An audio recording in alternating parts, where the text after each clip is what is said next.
Let's make some delicious Guyanese mango and tamarind sour.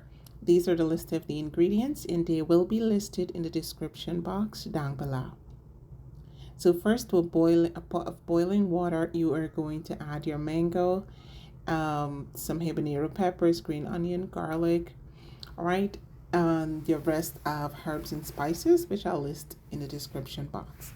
Allow your mango to boil until it is really nice and fork tender, really soft. All right, the reason we're doing this because the tamarind really do not need lots of time to cook. All right, you really just want to de-seed the tamarind and get the pulp out. Okay.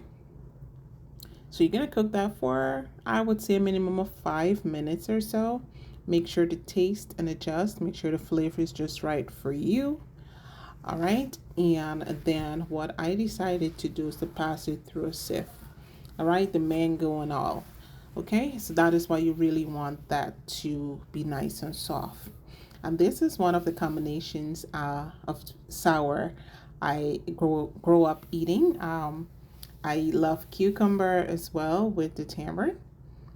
So let me know in the description box. Let me know in the comment section, guys, what is your favorite sour and what combinations of sour you like eating together.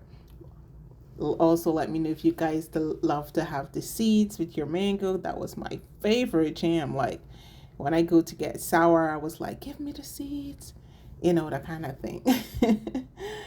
So this is how I make my tamarind and mango sour together. I do have another video on my channel with the just the mango sour as well. You can check that out.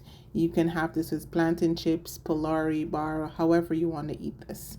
All right, so if you guys have not yet subscribed, what are you waiting for? Go ahead, smash that subscribe button for more delicious Guyanese recipes and delicious recipes from around the world.